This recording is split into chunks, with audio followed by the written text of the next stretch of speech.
മുത്തേ, നിനക്കിത്തിരി സൗന്ദര്യം കൂടുന്നുണ്ടോ എന്നൊരു സംശയമുണ്ട്. അതിന്റെ അഹങ്കാരവും നിനക്കുണ്ട്. ചില പുതിയ തരം ഇലക്ട്രിക് സ്കൂട്ടർ കാണുമ്പോൾ അതിന്റെ ഫ്രണ്ടിൽ ചെന്ന് ഇങ്ങനെ തുമിച്ചങ്ങ് നിൽക്കും, ഇടിച്ചു നിൽക്കും, ഇല്ലെങ്കിൽ ബാക്കിൽ നിന്ന് പുക വിടും. ഞാൻ കാണുന്നുണ്ട്. അടി രാവിലെ തന്നെ മുത്തിനെ മര്യാദ പഠിപ്പിക്കായിരിക്കും. ഇല്ലടാ, രാവിലെ മുത്തിന് ഞാൻ ഐറ്റം ഡാൻസ് പഠിപ്പിക്കുന്നു. എന്റെ ബൈക്കിനെ ഞാൻ മര്യാദയ്ക്ക് തന്നെയാണ് നോക്കുന്നത്. നീ അല്ലടാ നിന്റെ ബൈക്കിന്റെ ഫ്രണ്ട് മൽകാട് ബാക്ക് മൽകാട് ഇളക്കി കളഞ്ഞിട്ട് ബാക്ക് സീറ്റും പൊക്കി വെച്ച് പെണ്ണുങ്ങളെ പട്ടം പറത്തും പോലെ കൊണ്ടുപോകണത്. അതിന് നിനക്കെന്താണ് കുഴപ്പം? എന്റെ വണ്ടി റോട്ടിലേക്ക് ഇറങ്ങിയ 4 ആൾക്കാർ നോക്കണം, കണ്ണെടുക്കാതെ നോക്കണം, പ്രത്യേകിച്ച് പെണ്ണുങ്ങൾ കണ്ണെടുക്കാതെ നോക്കണം. എന്നാ പിന്നെ നീ ഒരു കാര്യം ചെയ്യും, ഏതെങ്കിലും ജുവലറി കയറിയിട്ട് നല്ല കുറച്ച് സ്വർണ്ണമാല വാച്ച് ഫ്രണ്ട് ഏതെങ്കിലും ടെക്സ്റ്റൈൽസ് കയറിയിട്ട് ഒരു പട്ടുസാരി വാച്ച് നിന്റെ ബൈക്കിൽ അങ്ങ് ചുറ്റി കൊടുക്കണം. അപ്പൊ പെണ്ണുങ്ങൾ ഇങ്ങനെ കണ്ണെടുക്കാതെ നോക്കി നിൽക്കും. ഇങ്ങനെ ഞാനൊരു തമാശ പറഞ്ഞാലടാ, സ്നേഹം കാണിക്കാൻ. ഞാൻ വേറെ കാര്യം പറയുന്നത്, എടാ എനിക്കൊരു ജോലി കിട്ടി. നിനക്ക് ജോലി കിട്ടി നന്നായി, ഇല്ലെങ്കിൽ എനിക്ക് ജോലിയാവും. അതല്ല, നാളെ ജോയിൻ ചെയ്തില്ലെങ്കിൽ ജോലി പോകും. അപ്പൊ എന്റെ വണ്ടിക്ക് ചെറിയൊരു സ്റ്റാർട്ടിംഗ് പ്രോബ്ലം. അപ്പൊ 2 ദിവസത്തേക്ക് നിന്റെ ഈ മുത്തിനൊന്നും എനിക്ക് തരും. എന്റെ മുത്തിനെ? അല്ല, നിനക്ക് എന്താണ് ജോലി കിട്ടിയത്? എടാ, ഈ സർക്കസിൽ മരണക്കിണറില്ലേ, അതിനുള്ളിൽ ഇങ്ങനെ കിടന്ന റൗണ്ട്. മരണക്കിണറാ? സംഭവം ഒന്നല്ല, അതില് 4 ബൈക്കും ഒരു മാരുതിക്കാരും. അതിലാണ് ഇവിടെ നിന്റെ ഈ മുത്തിനെ കൊണ്ട് നീ കൂടുതൽ സംസാരിച്ചാ നിന്നെ ഒറ്റ അടിക്ക് ഇവിടെ ഇട്ട് ഇങ്ങനെ വണ്ടി തരില്ലേ? വണ്ടി തരൂല. ഉറപ്പാണോ? ഉറപ്പാണ്. വണ്ടി തരില്ലേ? തരൂല. എടാ, ഞാനൊരു പ്രാക്കുപിരാഗില്ലേ, പണി എവിടുന്ന് വരാന്ന് പറയാൻ പറ്റില്ല. പണി ഒരു പണിയില്ലായിരിക്കല്ലേ, നീ പ്രാവിയുടെ ഇങ്ങനെ ഇറങ്ങി വരാൻ. ഇവന്റെ ബുള്ളറ്റ് എവിടെയെങ്കിലും കൊണ്ടുപോയി ഇടിച്ച് ഇവന് എന്തെങ്കിലും ഒരു കേസ് വരണേ.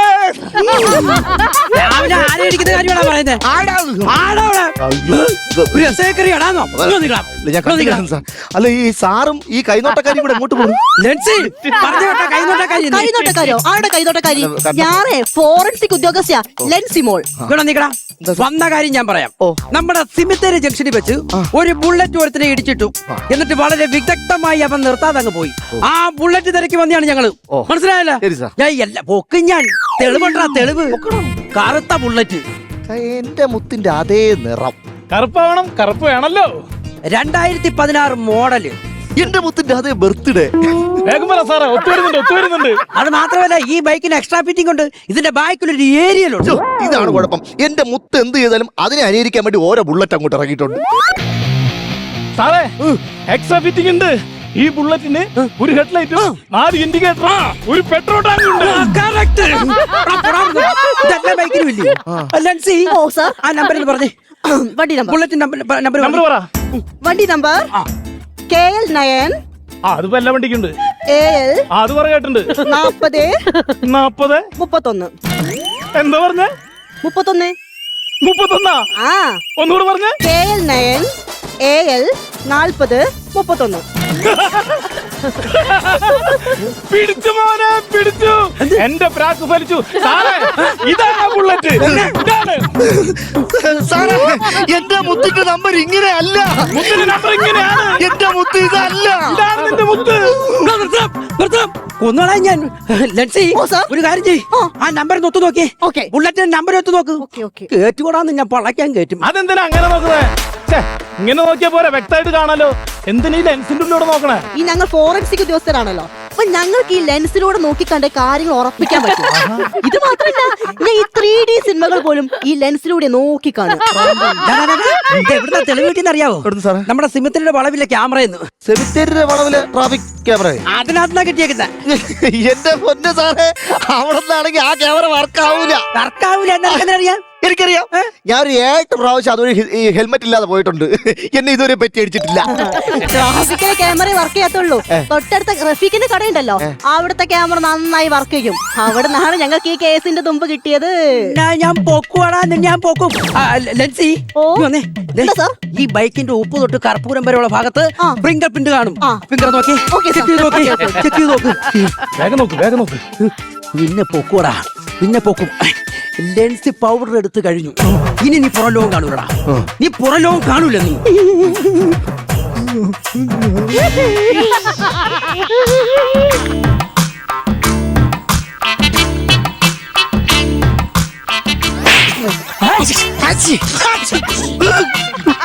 ലെൻസി, നീ എന്തോ കാണിക്കുന്നേ?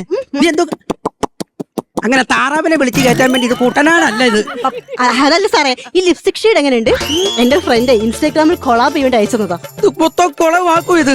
നമ്മൾ എന്തിനാ ഇവിടെ വന്നേ? കൈരേഖ പരിശോധിക്കാനാണോ? കൈരേഖ ഉണ്ടോ നോക്കാൻ ഓക്കേ പറ്റും സാർ, നോക്ക്. ഓക്കേ. കിട്ടി സാറേ, കിട്ടി. കിട്ടിയാ? കിട്ടി. എന്ത്? കിട്ടി, കിട്ടി. തെളിവ് കിട്ടി. സാറേ കണ്ടോ? എന്താ ഇത്? മാംസ കഷ്ണം. ഏ? മാംസ കഷ്ണം. കൊലപാതക ശ്രമം, കൊലപാതക ശ്രമം. സാറേ സാറേ ഇങ്ങോട്ട് ഞാൻ ഒന്ന് നോക്കട്ടെ. എന്റെ പൊന്ന് സാറേ, ഇത് നിങ്ങൾ വിചാരിക്കുമ്പോഴൊന്നും അല്ല. ഇന്നലെ ഞാൻ 1 കിലോ ബീഫ് വാങ്ങിയിൽ തൂക്കിയിട്ടുണ്ടോന്ന് അതിലൊന്ന് വിടുന്നതാണോ എന്ന് എനിക്ക് സംശയമുണ്ട്. സാറേ ഇത് ഇവന് വെറും സംശയം മാത്രാണ്. പക്ഷേ ഈ ലെൻസിമൊക്കെ ഉറപ്പാണ് ഇത് മനുഷ്യന്റെ മാംസം തന്നെയാണ്. ഈ ലെൻസ് ഒരിക്കലും കളവ് പറയില്ല. ലെൻസി പറഞ്ഞാൽ എനിക്ക് വിശ്വാസമാണ്. Lency I love you. Thank you sir. ഞാൻ പോക്കും ഞാൻ. അയ്യോ സാറേ, MBD ക്യാമറയുടെ പെറ്റി പോരായിട്ടാണ് സാറ് ഈ 8ന്റെ പടിയായിട്ട് വന്നിരിക്കണത്. വീട് നിങ്ങളെ എന്താ ഇതെന്നായി പറയുന്നേ? സാറേ ഈ MVD ഫോട്ടോഷോപ്പ് നടത്തുന്ന ആരെങ്കിലും ഉണ്ടോ? എനിക്ക് അറിഞ്ഞൂടാ. അല്ല, ഇന്നലെ എനിക്കും കിട്ടിയൊരു പറ്റി. എന്റെ വണ്ടിയിൽ പിറകിൽ ഹെൽമെറ്റ് ഇല്ലാത്തൊരു പെണ്ണിന്റെ ഫോട്ടോ സഹിതം എനിക്ക് പറ്റി വന്നു. ഏത് പെണ്ണ്? എനിക്കറിയില്ല, ഏതോ ഒരു പെണ്ണ്. നിങ്ങളൊക്കെ ഞങ്ങൾ എന്തുമാത്രം പറ്റിച്ചേക്കുന്നടാ. എടാ സ്വന്തം ബെൽറ്റ് എടുത്തിട്ട് സീറ്റ് ബെൽറ്റിന് പേര് ഇങ്ങനെ ക്രോസ് ഇട്ട് പോയി ഇടിച്ച് ആക്സിഡന്റ് പറ്റിയ കഥയൊക്കെ ഞങ്ങൾക്ക് അറിയാവോ? സാർ അങ്ങനെ MBD അങ്ങനെ സപ്പോർട്ട് ചെയ്യുന്നു വേണ്ട. കഴിഞ്ഞ ആഴ്ച എന്റെ അളിയൻ കാർ ഓടിച്ച് പോയപ്പോ ചെവി ഒന്ന് ചൊറിഞ്ഞ് ഇങ്ങനെ ചരിഞ്ഞ് അപ്പൊ തന്നെ അളിയന് പറ്റി വന്നു. എന്തിന്? മൊബൈൽ ഫോണിൽ സംസാരിച്ചുകൊണ്ട് വണ്ടി ഓടിച്ചെന്ന് പറഞ്ഞു. സത്യം പറഞ്ഞ നമ്മൾ കാർ ഓടിക്കുമ്പോ ചരിയാൻ പാടില്ല. ചരിഞ്ഞ അപ്പൊ വരും പെറ്റി. അങ്ങനെയാണെങ്കിൽ ലാലാട്ടിന് കിട്ടുമല്ലോ ഒരുപാട് പെറ്റി കാർ ഓടിച്ചതിന്. ലാലേട്ടിന് പെട്ടി കിട്ടൂല. ലാലേട്ടിന് ഉറപ്പായിട്ട് പെട്ടി കിട്ടൂല. എടാ അതിനാണ് ആന്റണി പെരുമ്പാവൂരെ ഡ്രൈവറായിട്ട് വെച്ചോണ്ടിരിക്കണം. മനസ്സിലായ? എടേ നിങ്ങൾ MBD ഒക്കെ കളിയാക്കി കഴിഞ്ഞെങ്കിൽ നമുക്ക് കാര്യത്തിലേക്ക് വരാം. അല്ല സാറേ, എനിക്കൊരു സംശയമുണ്ട്. ഈ ബാറിന് അനുമതി കൊടുക്കുന്ന ആരാണ്? സർക്കാർ. ഈ ബിവറേജിൽ മദ്യം സപ്ലൈ ചെയ്യുന്ന ആരാണ്? അത് സർക്കാർ. നമ്മൾ മദ്യപിച്ചിട്ട് പുറത്തോട്ടിറങ്ങുമ്പോ നമ്മളെ പിടിക്കുന്ന പോലീസ് അതാരുടെയാണ്? അത് സർക്കാരിന്റെ. നിങ്ങൾ എന്നെ മദ്യത്തിന് നിങ്ങൾ എന്നെ നമ്മളെ പിടിച്ചു കഴിഞ്ഞാൽ എങ്ങനെ നടക്കും? Sorry, sir. എന്നെ പഠിപ്പിക്കാൻ വൃത്തിയായിട്ട് വരാം. ഈ ബാറി വരുന്നവര് കുമ്പസാരിക്കാനല്ല വരുന്നതെന്ന് ഞങ്ങൾക്ക് നന്നായിട്ട് അറിയാം. മനസ്സിലായ? സർക്കാരിന്റെ ഖജനാവ് വീർപ്പിക്കണ്ടേ? മനസ്സിലായ? അപ്പോ ഈ MBD എന്ന് പറഞ്ഞാലേ മോട്ടോർ വെഹിക്കിൾ ഡിപ്പാർട്ട്മെന്റ് എന്നല്ല, പിന്നെ മനുഷ്യനെ വടിയാക്കുന്ന ഡിപ്പാർട്ട്മെന്റ്. സാറേ അവൻ അനാവശ്യ കാര്യം പറഞ്ഞിട്ട് സാറിനെ വടിയാക്കണ്. അവൻ ഇപ്പൊ തന്നെ പിടിച്ച് ഇപ്പൊ തന്നെ തൂക്കിക്കൊല്ലു സാറേ.